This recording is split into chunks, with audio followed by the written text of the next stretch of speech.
My name is Gwen Olson, and I am the author of Confessions of an RX Drug Pusher. I'm a 15-year veteran of the pharmaceutical industry, and I left in the year 2000. And what I would like to do today is I would like to dispel the myth that the pharmaceutical industry is in the business of health and healing. Because in fact, what the pharmaceutical industry is in the business of doing is disease maintenance and symptoms management.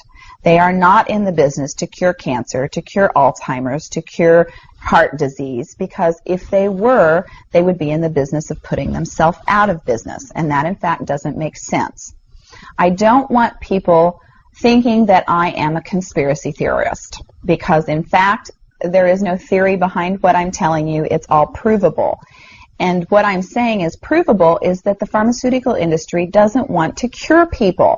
You need to understand, specifically when we're talking about psychiatric drugs in particular, that these are drugs that encourage people to remain customers of the pharmaceutical industry. In fact, you will be told if you're given a drug such as an anxiolytic or an antidepressant or an antipsychotic drug that you may be on the drug for the rest of your life.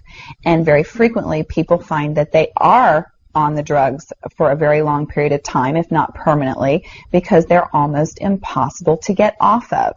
Some of them can have very serious withdrawal symptoms, and most of them can have extremely serious withdrawal symptoms if they're stopped cold turkey, but some people even experience withdrawal symptoms when they try to titrate or they try to eliminate the drug little by little, day after day. So it's really important to understand the motivation behind all of the current maintenance drugs that are on the market, even, for example, drugs such as cholesterol-lowering drugs. And what we are in fact finding now is that cholesterol drugs are lowering cholesterol excessively and causing other disease states as a consequence. So you need to be careful about trying to take drugs in order to remain healthy, because you're never going to have anyone come to you and tell you that the drugs are always tried against a placebo in clinical trials. What a placebo is a sugar pill. And in fact, many drugs are not found to be much more efficacious than the sugar pill. And in a case in point actually is the recent clinical trials that were released in the meta-analysis that came out of the UK on antidepressants, on the newer SSRI, selective serotonin reuptake inhibitor antidepressants. And what was found was the information that activists and other researchers have known for decades, was that antidepressants are no more effective than placebo, no more effective than sugar pills. But yet there are over 44 million people that have been taking these antidepressants, and a large number of them people that have mild to moderate depressive episodes. In fact, they prove that the antidepressants were not effective in anyone with the exception of some of the most severely depressed patients. And I can tell you from personal experience that there are a number of things that depressed patients can do to improve their mental status aside from drugs that are quite effective and in fact more effective than placebo. Another recent study that was released showed that exercise was in fact more effective than either placebo or the antidepressant drug that they were compared to. But just like Bill Maher said in his show, you know, we're never going to hear any ads on television that are sponsored by anybody saying, you know, the New England Journal just announced that exercise is twice as effective as antidepressants in curing depression. Ask your doctor if getting your butt off the couch is right for you.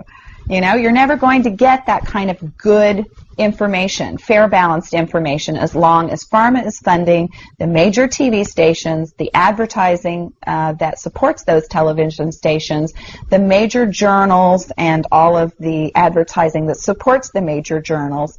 You just have to be commonsensical people and understand that the pharmaceutical industry makes 5 to 6 times the amount of money as any of the other Fortune 500 companies in the United States of America.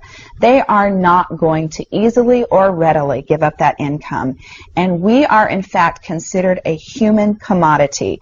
Our loved ones, our children, our elderly are considered cash cows that are preyed upon by pharmaceutical reps such as myself, who are encouraged to go in and build market shares without thinking about the consequences to patients, without knowing the misinformation that they are distributing, without being aware that the clinical data has been contrived, or that the patient populations have been cherry-picked, or that the side effects have been minimized and reported in such a manner that it doesn't present the information correctly. I spent 15 years in this industry. I was one of the best, but I'm here to tell you that the industry has run amok, that we are at a severe crossroads in this nation, and that we have got to take our power back, and we have got to start making the pharmaceutical industry accountable for their actions and for the defective products that they're putting on the market. It won't be long before every American is affected by this disaster, and we need to be aware of what the differences are between diseases, between disorders, and between syndromes. Because if it doesn't have to be scientifically proven, if there are no tests, if there are no blood tests, CAT scans, urine tests, MRIs, if there is nothing to document that you have a disease, then you in fact do not have a disease, you have a disorder. And it has been given and has been diagnosed pretentiously. And you need to get yourself educated and understand that there are options, and those options are much more effective than drugs. You need to look into the nutritional aspects of your diet and your lifestyle aspects. Are you exercising? Are you taking care of yourself in the ways that you need to be proactive about your health? Because once you start down the road of taking one prescription drug on top of the other, you will be a lifelong customer for the pharmaceutical industry, and your choices will be truncated. So I would like to ask you to please self-educate, be proactive, and share the information with others. The next victim could be someone that you love. Thank you.